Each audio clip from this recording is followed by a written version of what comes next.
Hello students, good evening and welcome. आप लोगों का 12th का एग्ज़ाम कंप्लीट हो चुका है और उम्मीद करते हैं कि आप सबों का 12th का एग्ज़ाम बहुत अच्छा हुआ होगा।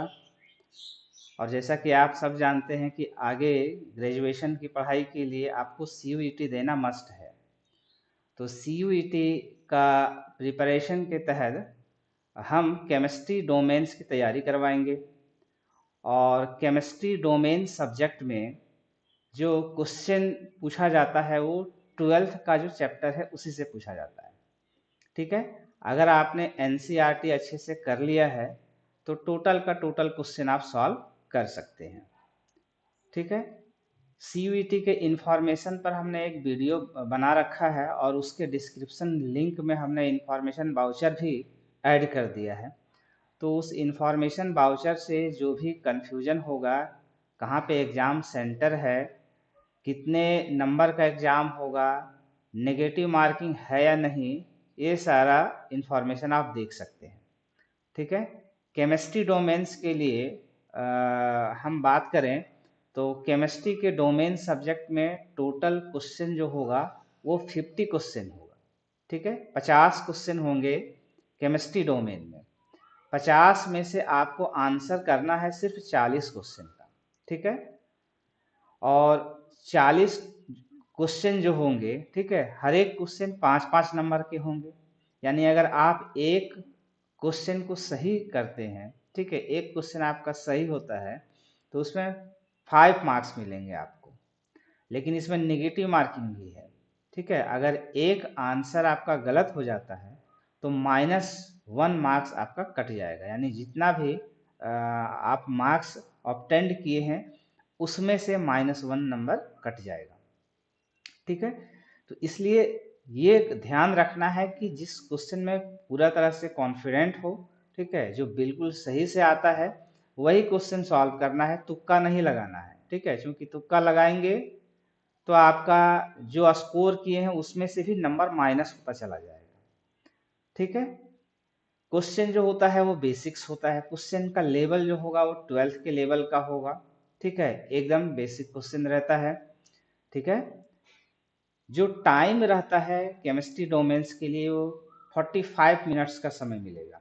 ठीक है, आपको 40 क्वेश्चन सॉल्व करने के लिए 45 मिनट का समय मिलेगा। यानी लगभग आपको एक क्वेश्चन पे 1 मिनट का समय मिलेगा। ठीक है, तो जाहिर सी बात है अगर एक क्वेश्चन पे 1 मिनट का समय मिलेगा तो क्वेश्चन जो होगा वो लेंदी नहीं होगा। यानी 2 मिनट 3 मिनट सॉल्व करने में लगे ऐसा क्वेश्चन नहीं रहेगा। ठीक है, फॉर्मूला बेस्ड क्वेश्चन रहेगा। और क्वेश्चन का पैटर्न कैसा है, क्वेश्चन किस तरह से आता है, ठीक है, इसी को हम लोग इस सीरीज में डिस्कस करेंगे चैप्टर वाइज। ठीक है, तो आज के वीडियो में हम सॉलिड स्टेट की बात करेंगे। सॉलिड स्टेट में जो प्रीवियस ईयर में क्वेश्चंस पूछे गए हैं उसका कंप्लीट एनालिसिस करेंगे। यानी आपको क्या देखना है कि आपको कंसेप्ट को समझना है कि किस तरह के कंसेप्ट पे क्वेश्चन आता है। ठीक है, तो जो प्रीवियस ईयर के क्वेश्चंस है, ठीक है, इस क्वेश्चन को अगर सॉल्व करेंगे तो इसी कंसेप्ट के आधार पर आपको क्वेश्चन पूछे जाएंगे इस साल भी। ठीक है, पिछले साल जो एग्जाम हुआ है तो पिछले साल जो एग्जाम हुआ है वो अलग अलग शिफ्ट में, इस साल भी इस तरह का एग्जाम होगा, अलग अलग शिफ्ट में एग्जाम होगा। ठीक है, अलग अलग दिन में एग्जाम होगा। ठीक है, तो जो अलग अलग डेट में और अलग अलग शिफ्ट में जो एग्जाम हुआ है, ठीक है, उसी का क्वेश्चंस को हम यहाँ पे डिस्कस करने जा रहे हैं। ठीक है, तो चलिए, कुछ ये जानकारी था, इम्पोर्टेंट जानकारी था, हमने दिया। और चलिए अब समय वेस्ट ना करते हुए हम लोग तैयारी स्टार्ट करते हैं, एनालिसिस करते हैं। ठीक है, एक एक क्वेश्चन का एनालिसिस करेंगे। और जो लोग नए हैं चैनल पे वो चैनल को सब्सक्राइब कर लीजिए और ज़्यादा से ज़्यादा दोस्तों के पास वीडियो को शेयर करिए। ठीक है, सब्सक्राइब करवाइए। ठीक है, ताकि CUET का कंप्लीट प्रिपरेशन आपका होता रहे। ठीक है, क्वेश्चन का एनालिसिस हम करते रहेंगे। ठीक है, और ज़्यादा से ज़्यादा आप स्कोर कर सकें। चलिए, क्वेश्चन नंबर 1 क्या है। ठीक है, जो अलग अलग क्वेश्चन है वो अलग अलग डेट में पूछा गया क्वेश्चन है। तो हमने यहाँ पे डेट और शिफ्ट लिखा नहीं है, ठीक है, सिर्फ क्वेश्चन को लिखा है। तो ये जितना भी क्वेश्चन है वो सारा पिछले साल का पूछा हुआ क्वेश्चन है, CUET UG 2022 का सारा क्वेश्चन है, ठीक है। तो देखिए पहला क्वेश्चन क्या है, among the following statements choose the correct statements. तो ABCDE ये 5 स्टेटमेंट दिया हुआ है और इस 5 स्टेटमेंट में से आपको देखना है कि कौन कौन सा स्टेटमेंट करेक्ट है, ठीक है। उसके अकॉर्डिंग यहाँ पे 4 ऑप्शन बनाया हुआ है, ठीक है। तो उससे मैच करना है कि कौन सा ऑप्शन करेक्ट होगा। तो पहला जो स्टेटमेंट है वो क्या कह रहा है कि इन आयनिक सॉलिड्स, किसी आयनिक सॉलिड्स में ions are the constituent particles, ठीक है, ये बिल्कुल सही बात कह रहा है। आयनिक सॉलिड जो होता है वो क्या होता है, जैसे मान लेते हैं कैटायन है, फिर एनायन है, फिर कैटायन है, फिर एनायन है, फिर कैटायन है, फिर एनायन है। तो इस तरह से अरेंजमेंट जो होता है क्रिस्टल का, आयनिक क्रिस्टल का, उसमें आयंस जो होता है वो कंस्टिट्यूएंट पार्टिकल्स होता है, यानी पॉजिटिव आयन और नेगेटिव आयन कंस्टिट्यूएंट पार्टिकल होता है। तो इसलिए ये जो स्टेटमेंट है वो सही है, ठीक है। तो जो स्टेटमेंट सही है आप उसको टिक कर लीजिए ताकि ऑप्शन को मैच करने में आपको आसान हो, यानी ए आपका करेक्ट है। बी क्या है, आयनिक सॉलिड्स आर सॉफ्ट, ये बिल्कुल गलत है। आयनिक सॉलिड जो होता है हार्ड होता है और ब्रिटल होता है, ठीक है। तो इसलिए बी जो स्टेटमेंट है वो गलत है। सी क्या कह रहा है, ionic solids are electrical insulator in solid state, ये बिल्कुल सही बात है। ये कैरेक्टरिस्टिक्स है आयनिक सॉलिड्स का कि सॉलिड स्टेट में अगर हो, यानी क्रिस्टल के जब फॉर्म में होगा, ठीक है, तो ये इलेक्ट्रिसिटी कंडक्ट नहीं करता है, यानी इलेक्ट्रिकल इंसुलेटर का काम करता है, यानी ये ऑप्शन आपका करेक्ट है। ये स्टेटमेंट करेक्ट है। और स्टेटमेंट डी क्या है, ionic solids conduct electricity in molten state, ये भी स्टेटमेंट सही है। यानी आयनिक सॉलिड जो होगा जब उसको मेल्ट कर देते हैं, यानी मोल्टेन स्टेट में होगा, या अगर किसी पोलर सॉल्वेंट में डिसॉल्व कर देते हैं, यानी सॉल्यूशन फेज में जब होता है, ठीक है। पोलर सॉल्वेंट जैसे कि वाटर है, तो वाटर में जब आयनिक सॉलिड को डिसॉल्व कर देंगे या आयनिक सॉलिड जो होगा उसको मेल्ट कर देंगे तो वो कंडक्टर बन जाता है, यानी इलेक्ट्रिसिटी कंडक्ट कर सकता है, ठीक है। स्टेटमेंट डी देखते हैं, आयनिक solids have low melting and boiling point, ये बिल्कुल गलत है, क्योंकि high electrostatic force of attraction होता है तो high melting and boiling point होता है, यानी ये स्टेटमेंट इनकरेक्ट है। तो choose the correct answer from the option given below. तो अब देखिए ए सी डी करेक्ट स्टेटमेंट है, ये किस ऑप्शन में है, ऑप्शन ए में है, तो ऑप्शन ए आपका करेक्ट हो जाएगा, ठीक है। तो इसी कंसेप्ट पर एक और क्वेश्चन एक और शिफ्ट में पूछा गया था, उसको हमने इस सीरीज में नहीं डाला है, ठीक है, लेकिन उसका भी स्टेटमेंट वाला ही क्वेश्चन है और कैरेक्टरिस्टिक्स ऑफ सॉलिड्स पे ही बेस्ड है, यानी यहाँ पे जो जिस कॉन्सेप्ट को लिया गया है आपको देखना है कॉन्सेप्ट, ठीक है। क्वेश्चन रिपीट नहीं होगा, ये मान के चलिए, ठीक है।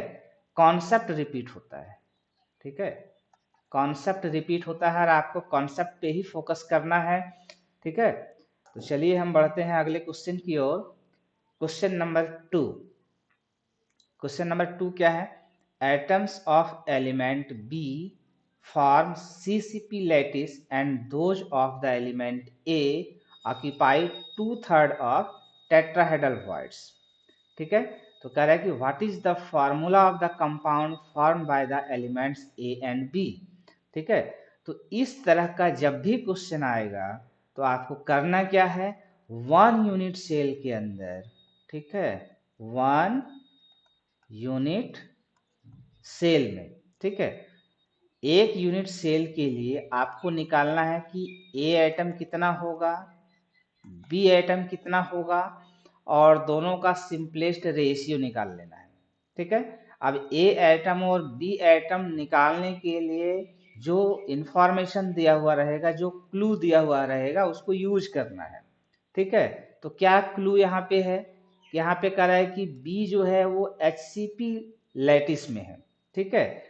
तो बी का एटम जो होगा, नंबर ऑफ बी एटम कितना हो जाएगा, ठीक है। एचसीपी में 1 यूनिट सेल में कितने नंबर ऑफ एटम्स होते हैं, ठीक है। तो ये कॉन्सेप्ट भी आपको याद रखना होगा, ठीक है, समझना पड़ेगा ये कॉन्सेप्ट को। आपको डायरेक्ट भी क्वेश्चन पूछ सकता है कि एचसीपी लैटिस में एक यूनिट सेल में कितना स्फीयर होता है, ठीक है। तो एचसीपी में क्या होता है, जो एचसीपी का जो कॉर्नर्स होता है, ठीक है, कॉर्नर्स पे 1/6 होता है, और एक बेस जो होता है ऊपर होता है, और एक बेस जो होता है वो नीचे होता है, ठीक है। तो एक कॉर्नर पर 1/6 होता है, टोटल 6 कॉर्नर्स, यानी ऊपर वाले बेस में जो होता है कॉर्नर पे एक एटम, प्लस दूसरे कॉर्नर पे नीचे वाले बेस में कॉर्नर्स पे 2 एटम, साथ ही साथ इसके फेस पे हाफ होता है, तो यहाँ पे हाफ और यहाँ पे हाफ, कुल मिलाकर के एक एटम, और बॉडी के अंदर 3 एटम होता है, ठीक है। तो कितना हो गया टोटल, ये हो गया 1 2 3 और 3, 1 2, एक कॉर्नर पे 1 2 नहीं, फेस पे जो होता है वो 1 होता है, ठीक है। तो फेस पे यहाँ पे हाफ और यहाँ पे हाफ, कुल मिलाकर के 1 हो गया, ठीक है। और नीचे वाला बेस पे 1 हो गया, और 3 बॉडी के अंदर, तो टोटल हो गया 6, यानी नंबर ऑफ बी एटम्स 6 हो गए। ए के लिए इंफॉर्मेशन क्या दिया हुआ है, ए ऑक्यूपाइड 2/3 ऑफ टेट्राहेड्रल वॉइड्स।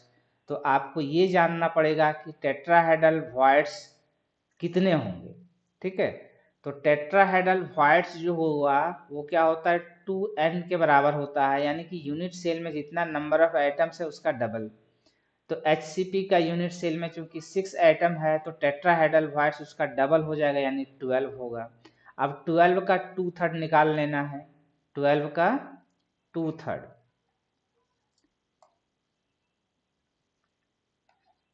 तो 12 का 2/3 कितना हो गया,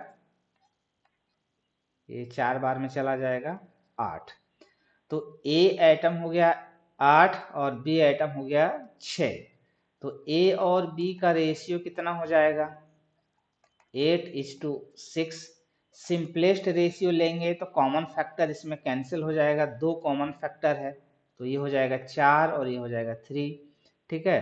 तो ए और बी का जो सिंपलेस्ट रेशियो हो गया वो 4:3 है, ठीक है। यानी जो फार्मूला होगा वो हो जाएगा A4B3, ठीक है, यानी करेक्ट आंसर हो जाएगा आपका बी, ठीक है। अगला क्वेश्चन देखते हैं।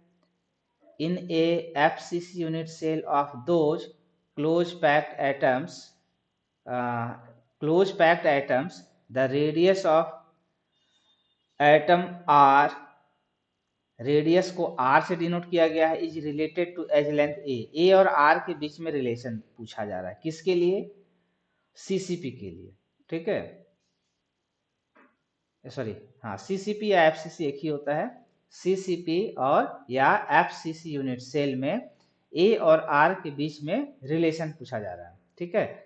तो A और R के बीच में FCC के लिए या CCP के लिए क्या होता है, FCC हो या CCP हो या HCP हो, ठीक है। ये सब के लिए A और R के बीच में रिलेशन क्या होता है, R = A/2√2। आपको डिराइव्ड करने से अच्छा है आपको ये सब याद करना पड़ेगा, ठीक है, क्योंकि आपके पास 1 मिनट का समय है एक क्वेश्चन को सॉल्व करने में।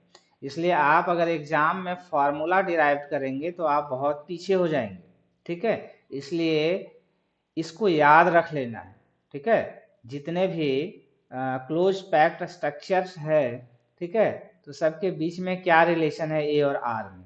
जैसे R = A/2, ये किस में रिलेशन होता है, प्रिमिटिव क्यूबिक या सिंपल क्यूबिक में, SC में, ठीक है। और R = A/2√2, ये रिलेशन किसका होता है, ये रिलेशन होता है आपका FCC में, ठीक है, या CCP में या HCP में, ठीक है। R = √3A/4, ये रिलेशन होता है BCC में। ठीक है, तो देखिए अब एक ही क्वेश्चन है, इसमें कितना कंसेप्ट आ गया और इसी को अलग अलग तरीके से अलग अलग एग्जाम में अलग अलग शिफ्ट में पूछा जा सकता है। ठीक है, तो जैसे ये एक शिफ्ट में क्वेश्चन पूछा गया है, ठीक है, आगे देखिएगा इसी तरह का एक और क्वेश्चन मिलेगा आपको, वो दूसरे शिफ्ट में क्वेश्चन पूछा गया है, कॉन्सेप्ट सेम है। ठीक है, यही कॉन्सेप्ट अगर ये क्वेश्चन सॉल्व कर लिए हैं तो अगला जो क्वेश्चन होगा इसी कॉन्सेप्ट पर बेस्ड होगा, उसको भी आप सॉल्व कर लीजिएगा। ठीक है, तो इसलिए कॉन्सेप्ट पे फोकस करना है। ठीक है, चलिए अगला क्वेश्चन की ओर बढ़ते हैं। Which of the following arrangement represents alignment of magnetic moment of ferrimagnetic substance? क्या है ferrimagnetic substance? ठीक है, तो ferrimagnetic में क्या होता है? ठीक है, अलग अलग मैग्नेटिक प्रॉपर्टीज होता है सॉलिड्स का। ठीक है, paramagnetic, diamagnetic, ferromagnetic, ferrimagnetic, anti ferromagnetic. ठीक है, तो ये वाला जो है, ठीक है, ये जिसमें अलाइनमेंट है, 3 ऊपर है 1 नीचे है बाकी सब ऊपर है, यानी अनइक्वल नंबर और में इक्वल और अपोजिट जो होगा वो अनइक्वल अगर होता है, ठीक है, तो ये कहलाता है फेरी मैग्नेटिक। ठीक है, ऐसा अलाइनमेंट किसका होता है? फेरी मैग्नेटिक। तो हमारा आंसर यही हो गया। ठीक है, चौथा का आंसर क्या हो जाएगा इस क्वेश्चन का? फेरी मैग्नेटिक सब्सटेंस का अलाइनमेंट ये हो गया। ठीक है, बी में सभी एक डायरेक्शन में है। ठीक है, तो ये ऐसा अलाइनमेंट जो होता है वो फेरो मैग्नेटिक का होता है, फेरो मैग्नेटिक। तो दूसरे किसी क्वेश्चन में पूछ सकता है फेरो मैग्नेटिक के लिए, या इस साल पूछ सकता है आपको फेरो मैग्नेटिक के लिए अलाइनमेंट। ठीक है, तो कॉन्सेप्ट पे आप फोकस करिए। ठीक है, ये क्या हो जाएगा? सी क्या हो जाएगा? ये भी फेरोमैग्नेटिक है। ठीक है, क्योंकि एक ही डायरेक्शन में, ये अपवर्ड डायरेक्शन में है नहीं, ये डाउनवर्ड डायरेक्शन में है। ठीक है, तो ये भी फेरोमैग्नेटिक है, कैंसिल तो नहीं कर रहा है एक दूसरे को। ठीक है, या कोई एक जो अलाइनमेंट है वो अपोजिट में नहीं है, तो ये सेम कैरेक्टरिस्टिक्स है। ठीक है, तो ये भी फेरोमैग्नेटिक होगा। इसमें क्या है? इसमें सभी एक दूसरे को कैंसिल कर रहा है, सभी अलाइनमेंट जो है एक दूसरे को कैंसिल कर रहा है। तो जब सभी अलाइनमेंट इक्वल और अपोजिट डायरेक्शन में हो, ठीक है, तो ये एंटी फेरोमैग्नेटिक कहलाता है। ठीक है, ऐसा अगर अलाइनमेंट है तो हम लोग उसको क्या कहेंगे? Anti ferro magnetic. ठीक है, अब इसमें दूसरे तरीके से क्वेश्चन आपसे पूछा जा सकता है कि कौन सा किस में पार्शियली अट्रैक्शन होता है मैग्नेटिक फील्ड में। ठीक है, वीकली अट्रैक्शन होता है, वीकली रिपल्सन होता है, कौन परमानेंट मैग्नेट है। तो ये सारे कैरेक्टरिस्टिक्स जो होता है मैग्नेटिक प्रॉपर्टीज जो होता है सॉलिड्स का, ठीक है, एक बार उसको रीड कर लीजिएगा अच्छे से। देखिए सेम कॉन्सेप्ट पर ये अलग अलग शिफ्ट में क्वेश्चन पूछा गया था। ठीक है, वो दूसरा शिफ्ट का क्वेश्चन है, ये दूसरा शिफ्ट का क्वेश्चन है, लेकिन कॉन्सेप्ट दोनों का सेम है। यहाँ कह रहा है विच of the following is a diamagnetic compound. ये एग्जाम्पल पर क्वेश्चन पूछ रहा है, कॉन्सेप्ट वही है, characteristics of magnetic characteristics of solids. ठीक है, तो 5 का आपका करेक्ट आंसर कौन सा होगा? डाईमैग्नेटिक C6H6 जो होता है ये डाईमैग्नेटिक होता है। आप डाईमैग्नेटिक मीन्स क्या होता है? वीक रिपल्शन होता है मैग्नेटिक फील्ड में।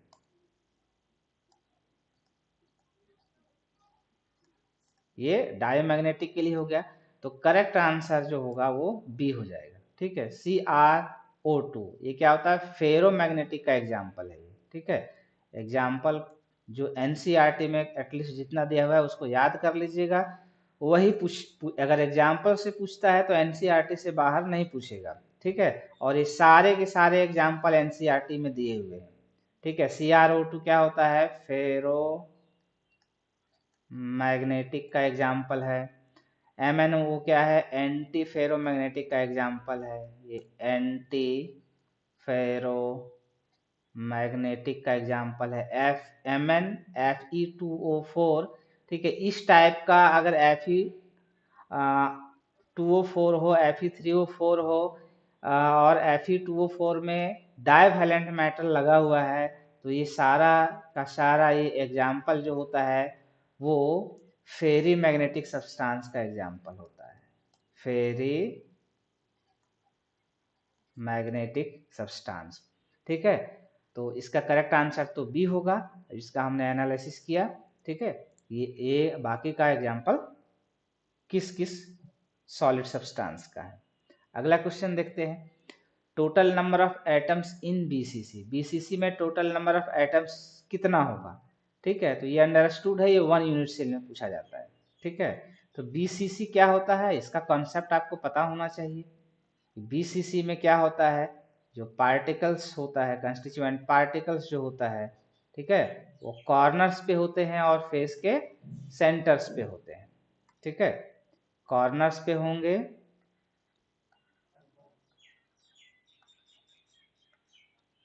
और फेस के सेंटर पे, कॉर्नर्स और फेस के सेंटर पे, सॉरी बॉडी सेंटर पे, फेस सेंटर पे नहीं, बीसीसी है तो कॉर्नर्स पे और बॉडी सेंटर पे। तो कॉर्नर्स पे कंट्रीब्यूशन होता है 1/8 का, और टोटल लैटिसेस जो है कॉर्नर्स पे वो 8 है, और प्लस बॉडी में 1, तो टोटल कितना हो जाएगा 1 + 1 यानी कि 2। तो टोटल नंबर ऑफ एटम्स जो बीसीसी में होगा वो कितना होगा, 2 होगा, यानी 6 का करेक्ट आंसर होगा आपका ए। अगला क्वेश्चन देखते हैं, ये एग्जाम्पल है, याद रखना पड़ेगा। Which of the following shows both Frenkel as well as Schottky effect. ये बहुत इंपॉर्टेंट एग्जाम्पल है, ये अक्सर एग्जाम में पूछा जाता है। जो फैक्ट है इसको याद कर लेना है। तो ये क्या हो जाएगा, ए होगा, AgBr।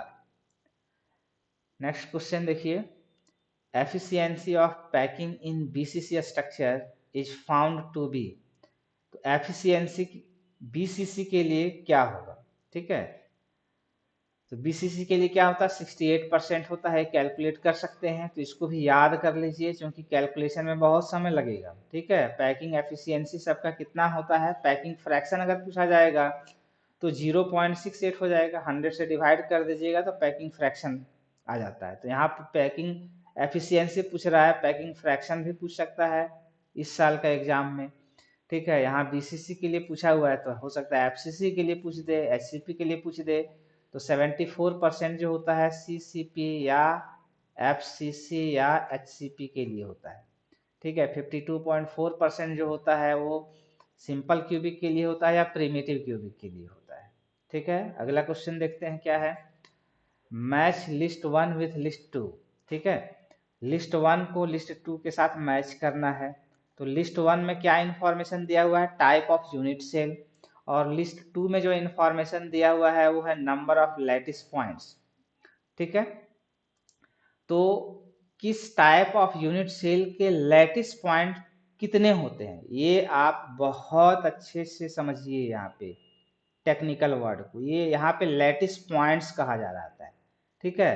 तो सिर्फ लैटिस पॉइंट के बारे में पूछ रहा है, पोजीशन के बारे में पूछ रहा है, नंबर ऑफ एटम्स के बारे में नहीं, ठीक है।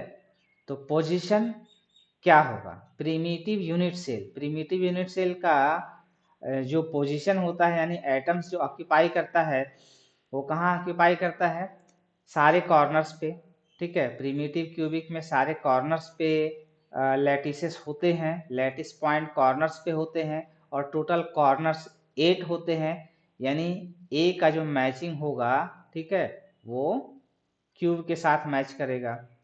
बीसीसी कॉर्नर के साथ बॉडी सेंटर पे होता है, तो कॉर्नर्स पे 8 पॉइंट हो गया लैटिसेस, लैटिस पॉइंट 8 है, और एक बॉडी पे हो गया 9, ठीक है। तो बीसीसी का लैटिस पॉइंट कितना हो जाएगा, 9 हो जाएगा, ठीक है। एफसीसी में क्या होता है, कॉर्नर के साथ साथ फेस पे होता है, ठीक है। कॉर्नर हो गया 8 और फेस हो गया 6, तो कितना हो जाएगा ये 8 + 6 यानी 14। तो सी जो मैच करेगा वो एस के साथ मैच करेगा। एंड सेंटर क्या होता है, कॉर्नर के साथ साथ अपोजिट फेस सेंटर पे, एंड सेंटर पे, और एंड सेंटर में यानी कि दो फेस के सेंटर पे ही लेटिस पॉइंट रहता है। ठीक है, तो 6 कॉर्नर हो गया, सॉरी 8 कॉर्नर्स हो गया और 2 फेस का सेंटर हो गया एंड सेंटर में, तो टोटल हो गया 10। यानी एंड सेंटर्ड यूनिट सेल में जो लेटिस पॉइंट होगा वो 10 होगा। ठीक है, अब ऑप्शन को चूज करना है, कौन सा करेक्ट ऑप्शन होगा। ए किसके साथ करेक्टली मैच्ड है, क्यू के साथ। ठीक है, तो ए क्यू के साथ है, ए में भी है और बी में भी है। चलिए बी का देखते हैं, बी मैच कर रहा है पी के साथ। तो जब बी मैच कर रहा है पी के साथ, तो यहाँ पर ऑप्शन ए में एस के साथ मैच कर रहा है, तो ये नहीं होगा। तो पी के साथ किसके में मैच कर रहा है, ऑप्शन बी में। ठीक है, तो आपको और कुछ देखने की जरूरत नहीं है। ठीक है, क्यों, क्योंकि आप देख लिए कि ए का क्यू मैच कर रहा है, तो यहाँ पर दोनों सेम हो गया, लेकिन बी में डिफरेंस यहाँ पर आ गया, तो बाकी सब सेम रहेगा। लेकिन आप अपना कॉन्फिडेंस के लिए चेक करना चाहते हैं तो चेक कर सकते हैं, करेक्ट आंसर आपका हो जाएगा बी। अगला क्वेश्चन देखते हैं, in which of the following close packed structures the radii of their spheres respectively is correctly represented. ठीक है, यानी HCP BCC HCP CCP का रेडियस का ए के साथ रिलेशन दिया हुआ है। ठीक है, देखिए क्वेश्चन पूछने का तरीका केवल अलग हो गया, पिछला हमने वीडियो में डिस्कस किया है। ठीक है, सॉरी पिछला स्लाइड्स में कौन सा क्वेश्चन था, एक क्वेश्चन था उसमें हमने डिस्कस किया है, अब देख लीजिएगा। तो HCP का हमने क्या बताया, HCP का R जो होता है ये A डिवाइडेड बाई 2√2 और CCP का भी A डिवाइडेड बाई 2√2 होता है, इसको याद करना है फॉर्मूला। ठीक है, तो 10 का जो करेक्ट मैचिंग होगा वो B है। ठीक है, अगला क्वेश्चन देखते हैं, विच of the following is correct for hexagonal crystal system. Types of 7 crystal systems है, इसमें एज पैरामीटर और एंगल पैरामीटर के बीच में क्या रिलेशन है। ठीक है, वो अलग अलग क्रिस्टल सिस्टम के लिए पूछा जाता है और ये बहुत ही इंपॉर्टेंट है, VVI। ठीक है, इस कॉन्सेप्ट पर एक क्वेश्चन अक्सर रहता है किसी भी कॉम्पिटिटिव एग्जामिनेशन में। ठीक है, तो यहाँ पर हेक्सागोनल के लिए पूछा जा रहा है, तो हेक्सागोनल के लिए तो बहुत आसान है कि हेक्सागोन में क्या होता है कि जो एज जो होता है AB ये सेम होता है, हाइट अलग होता है। ठीक है, तो A और B सेम है और हाइट जो होगा वो अलग है, यानी A is equal to B not equal to C होगा। और अल्फा बीटा, ठीक है, जो होगा वो 90 डिग्री का होता है, गामा 120 डिग्री, गामा ये हो गया। ठीक है, अल्फा बीटा जो हो जाएगा, ठीक है, ये 2 के साथ जो एंगल होगा। ठीक है, एक अल्फा और एक बीटा, ये 90 डिग्री एक एंगल पैरामीटर इस तरह से होता है। ये मान लेते हैं अल्फा है, ये बीटा है, ठीक है, एक गामा है। तो जो परपेंडिकुलर होगा वो 2 साइड में तो 90 डिग्री एंगल बनाएगा, जो कि अल्फा बीटा है। ठीक है, और एक गामा है जो कि प्लेन में है। ठीक है, जो कि 120 डिग्री का है। तो 11th का करेक्ट आंसर क्या हो जाएगा, सी। चलिए आज की वीडियो में बस इतने ही क्वेश्चन को हम डिस्कस कर रहे हैं। ठीक है, अगले वीडियो में हम प्रीवियस ईयर के क्वेश्चन नेक्स्ट चैप्टर का हम लेकर के आएंगे। तब तक स्वस्थ रहिए, मस्त रहिए और अच्छे से तैयारी करते रहिए। ठीक है, चैनल को सब्सक्राइब करिए, ज़्यादा से ज़्यादा लोगों तक शेयर करिए। जहाँ कोई डाउट होगा तो उसको कमेंट सेक्शन में लिखिएगा। ठीक है, अगली वीडियो में हम डाउट को क्लियर कर देंगे, या तो डिस्क्रिप्शन में ही हम डाउट को क्लियर कर देंगे। ठीक है।